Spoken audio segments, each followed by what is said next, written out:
welcome. I'm Maria Pisarenko reporting from Kyiv, Ukraine. You're watching a special broadcast from Ground Zero amidst rising tensions between Russia and Ukraine.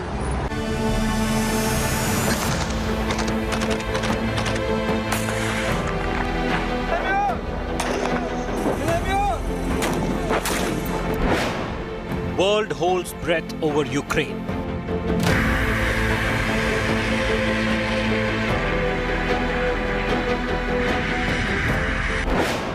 We report from tense front line.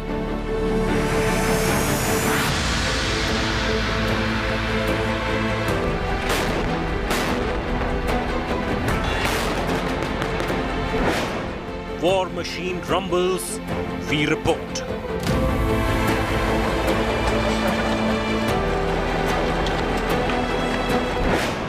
Conflict reporting is equal to India today.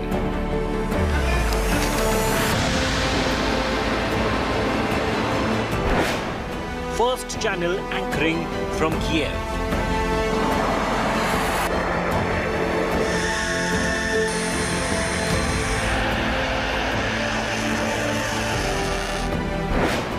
Russia-Ukraine standoff simmers. Russia announced troop withdrawal, but remains watchful and ever-threatening. Russian Defense Ministry released the video of Russian fighters intercepting hypothetical enemy plane, a move which gives everyone doubt their intentions are for real.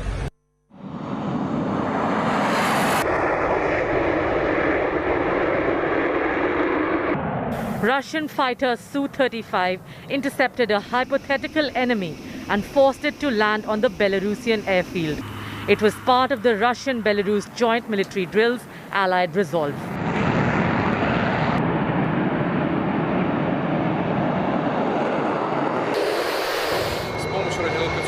I found the intruding plane with the help of radio locating means.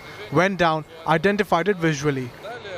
I then forced to land it on the airfield of departure by command of the governing authorities.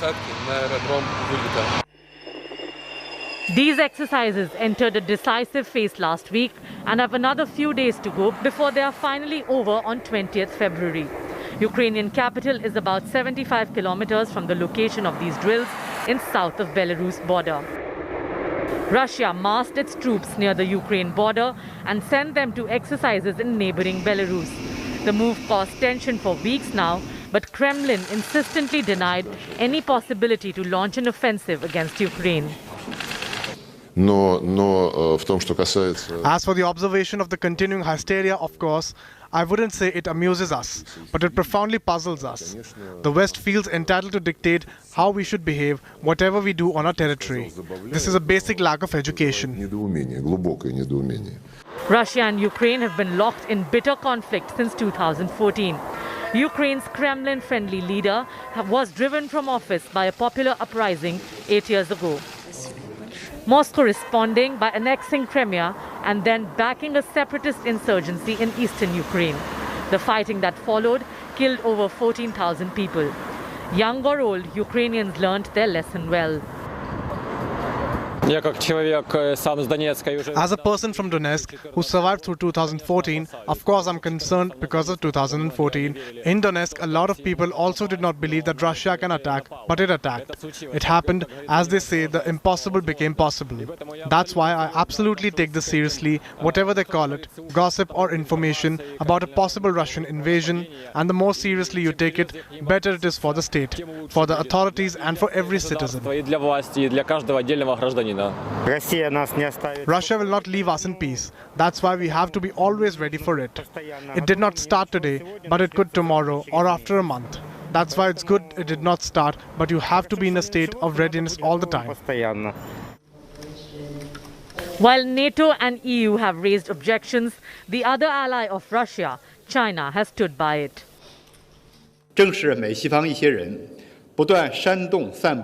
The incitement and spread of disinformation by some in the US and the West brought more turmoil and uncertainty to the already challenging world and exacerbated mistrust and division. We hope the parties concerned will stop such a disinformation campaign and do something conducive to peace, mutual trust and cooperation.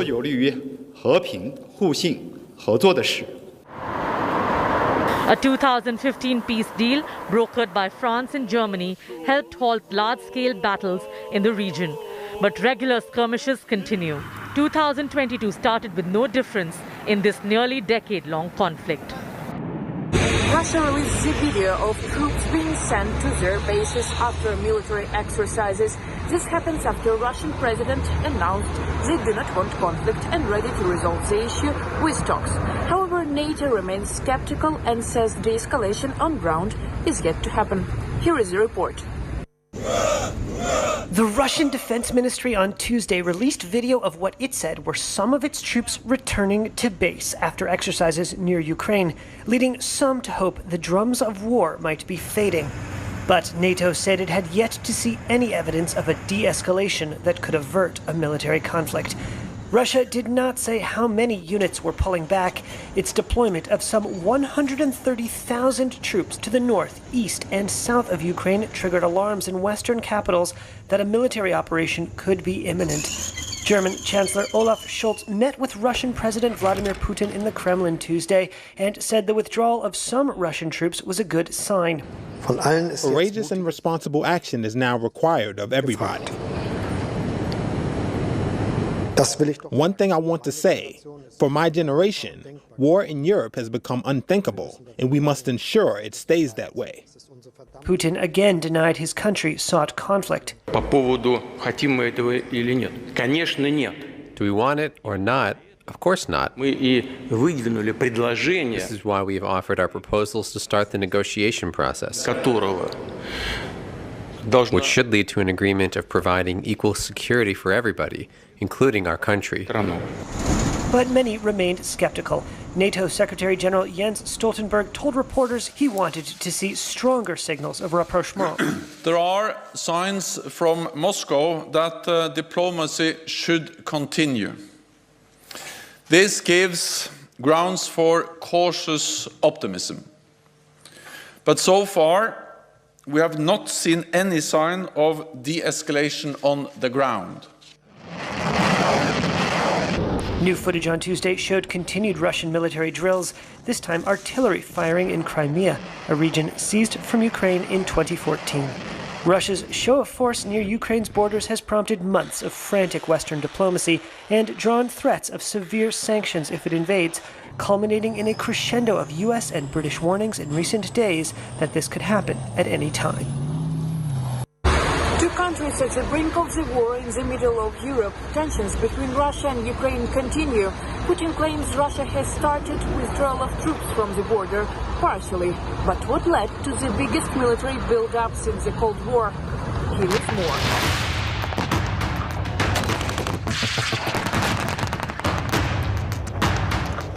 Once a part of the Soviet Union, Ukraine is now facing an invasion by Russia. Over 1 lakh Russian soldiers at the borders with missiles, tanks and artillery. While the military crisis has spooked the world, it was not entirely unexpected. Russia and Ukraine have had a troubled past. The root of the problem is Ukraine's geographical and demographic makeup. Ukraine can be seen as two distinct regions. The eastern region has close historical and cultural ties with Russia, and the western part identifies as more Ukrainian. Eastern Ukraine has been a hotbed of rebellion and pro-Russian sentiment, with rebels allegedly receiving support from Moscow. In 2014, Russia invaded and controversially annexed the Crimean Peninsula from Ukraine. Moscow has been increasing its control on the Donbas region of East Ukraine. This is where the current conflict is brewing. In 2014, Russia and Ukraine signed an agreement in Belarus capital Minsk. The deal was an attempt to secure a ceasefire in the Donbas region. The agreement failed to bring peace, and a new package of measures meant to stop fighting, called Minsk II, was agreed in 2015. To date, the Minsk Accord has failed to serve its purpose. Since Since 2014, more than 13,000 civilians and 4,000 Ukrainian troops and over 5,650 pro-Russian separatists have died in fighting. To put an end to this deadly conflict, the Ukrainian government was pushing a membership in the North Atlantic Treaty Organization, or NATO. This bid for NATO membership is at the heart of the current crisis. NATO is a military alliance between the US and the European countries. NATO's main purpose is to unify and strengthen its members through political and military means. According to the treaty, if a NATO member is attacked, it will be considered an attack on all the members of NATO. Since the formation of NATO in 1949, it has expanded massively eastwards. If 12 countries founded NATO, now 30 countries are part of the grouping. If Ukraine joins NATO, it will allow the US to deploy NATO soldiers there. Russia's President Vladimir Putin has made it clear he sees Ukraine's aspirations to join NATO as a threat to Russia's borders and its sphere of influence. Russia has also demanded that NATO rule out further expansion. The US and Europe have warned Russia to face the repercussions and severe consequences if they invade Ukraine.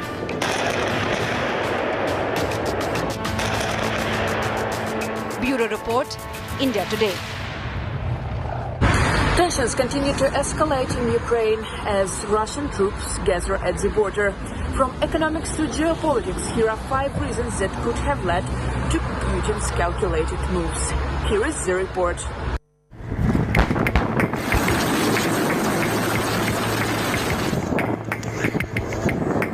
Europe is on the edge as the threat of a Russian invasion of Ukraine looms large. As over 1 lakh Russian troops gather near Ukraine's borders, the big question on everyone's mind is, why is Vladimir Putin acting tough? The first key reason: Russia does not want Ukraine included in the Northern Atlantic Treaty Organization, or NATO. Ukraine's entry into NATO would mean any Russian military action on its neighbor will invite counteraction by NATO members.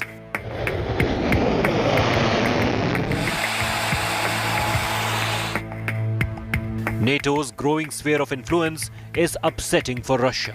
The Western military alliance has expanded to 30 from 12 nations since its inception. Putin believes this poses a direct threat, with countries like Ukraine becoming potential launch pads for missiles targeted at Russia.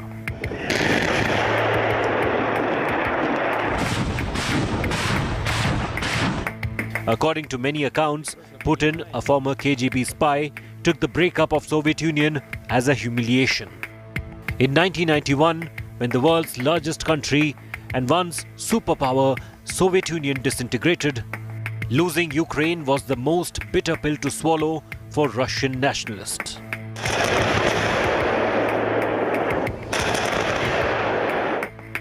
Part of the crisis could also be domestic politics.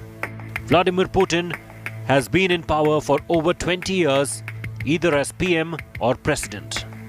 A military offensive in future might not get acceptance. A successful venture could lift his popularity within the country. The biggest counteraction from the West would be in the form of economic sanctions. Russia has formed an axis with China, which is itself at loggerheads with the US. Putin would hope he can weather any Western sanctions with a bit of help from his new friend in Beijing. The big question is, how far is Putin ready to go? Bureau Report, India Today. Russia has reduced troops deployment across borders after showing military might and having said it's ready to negotiate. However, the US still call Russia a threat, adding that considerable amount of troops is still massing at the border of Russia and Ukraine. Here is more. The Russian Defense Ministry on Tuesday released video of what it said were some of its troops returning to base after exercises near Ukraine, leading some to hope the drums of war might be fading. But U.S. President Joe Biden responded that Washington had not yet verified the demobilization and said Russia still very much posed a threat. We have not yet verified the Russian military units are returning to their home bases. Indeed, our analysts indicate that they remain very much in a threatening position. And the fact remains, right now, Russia has more than 150,000 troops encircling Ukraine and Belarus and along Ukraine's border. Russia did not say how many units were pulling back. Its deployment of some 130,000 troops to the north, east, and south of Ukraine triggered alarms in Western capitals that a military operation could be imminent. Russian President Vladimir Putin, who met with German Chancellor Olaf Scholz on Tuesday, denied again his country sought conflict. По поводу, хотим мы этого или нет? Конечно, нет. Do we want it or not? Of course not. Мы и выдвинули предложение, This is why we have offered our proposals to start the negotiation process, которого which should lead to an agreement of providing equal security for everybody, including our country. нашу страну. Speaking from the White House, Biden said he was committed to finding a diplomatic solution to the crisis, but he warned the Russian people that military aggression in Ukraine would be bloody, costly, and would be met with international condemnation. The world will not forget that Russia chose needless death and destruction. While Biden said he would not commit U.S. forces to fight in Ukraine in the event of a Russian attack, he said the U.S. would defend, quote, every inch of NATO territory. With the full force of American power. U.S. troops have already begun reinforcing NATO allies Poland and Romania. Ukrainian citizens are trying to keep calm but still living in fear, wondering what Russia might do next. With the threat of invasion looming large, Ukrainians are looking in an uncertain future. Slava says his son Ivan brings him joy in what he says is a world of hysteria. He doesn't want to leave his home in Kyiv, but says he'd consider doing so to protect his family if Russia were to invade Ukraine. Every day I'm thinking about what to do with my family. Or as I go to Lviv, for example, to the western part of Ukraine, or go to a village where my parents of my wife live. They have a small house, but at least they have, for example, they have electric generator, they have solar panels, so at least we will have electricity, for example, and the fridge will be working. Most people in the city are tired of thinking about what Russia might do next. For 8 years, they've lived with conflict in the east of the country between Ukrainian forces and Russian-backed separatists. But the recent crisis is fueling a renewed sense of anxiety. Things seem very normal in the city. People are still going to work or to school. The shops and restaurants are busy. But as the situation continues, some people that we meet tell us that they are worried and making contingency plans. If there is an invasion, we will go to Western Ukraine. But if there is a need to fight, my entire family will. Russians are just showing off, making noise, play acting. Russians aren't only influencing Ukrainian opinion, but everyone else. But Russia will destroy itself if it invades. Diplomatic efforts to avert a new war have seemed at times to go round in circles, with little sign of a breakthrough. Moscow now says it's pulling some troops from the border, but Ukraine's government is sceptical. We continuously hear different statements from the Russian Federation, so we have a rule. We believe not what we hear, but we believe what we see. If we see the pullout, we will believe in the de-escalation. 40 years ago, this huge arch was built on a hill in the city to celebrate Russia and Ukraine's friendship. Since then, someone has painted a large crack in the monument. No one here wants a new conflict, but history has taught them to be prepared. Natasha Butler, Al Jazeera, Kyiv. Ukrainian veterans across the European Union are ready to battle Russia if need arises. They are planning to head home in case of Russian aggression to be ready to defend their country. Ukrainian army veteran Dmytro Dovzhenko has been living in Poland with his wife and 2 children since 2019. He runs a business there that handles anything from hairdressing to food. But the situation back home is never far from his mind. The US has been saying for weeks that Russia, which has amassed up to 100,000 troops near the border, could invade at any moment, though Moscow denies having any such plans. Dovzhenko still wears a large signet ring with the inscription "Loyal Forever" from his military marine unit in Ukraine. And if Russia were to invade his home country, he wants to be ready to fight as quickly as possible. If there's a war, a battle, I'm going back to my military unit. According to the army law, I have 24 hours for that, and I only need 24 hours. Within 24 hours, I'm back in the military. Dovzhenko runs a foundation of Ukrainian veterans across the European Union. He says he is one of an estimated 700 soldiers in Poland who would be ready to return home and take up arms. Dovzhenko and fellow veterans Serhiy Sklarienko believe that, as there are 10,000 Ukrainian veterans across the EU, the number of those ready to re-enlist is much higher, likely closer to 7,000. I will tell my boss, sorry boss, I'm going back home to defend my country. You can see for yourself what's happening. The same goes for my colleagues here and in other countries. They will also go back to their military units and say they are ready. The Ukrainian Ministry of Veterans said in a statement that there are no statistics on how many veterans from the conflict that started in 2014 are abroad. But there are 420,000 people registered as having once defended Ukraine. Showing pictures from his military days, Dovzhenko says the Ukrainian army is far better equipped for war now than it was 8 years ago, when it fought separatists in the Donetsk and Luhansk regions after Russia annexed Crimea. First of all, the Ukrainian army isn't like it was in 2014. Back then, we didn't have anything. I had a Bundeswehr uniform that was 15 to 20 years old. The only thing I received from my homeland's army was a Kalashnikov machine gun. That's all. Nothing else. In 2015, we got uniforms and the quality got a bit better. Now, we have modern weapons, modern medicine. We have everything that we need. And most importantly, we have experienced people. That is all we have for now. We will continue to update you with what's happening on the ground. I'm Maria Pisarenko reporting from Kyiv, Ukraine. News and updates on the other side of a quick break.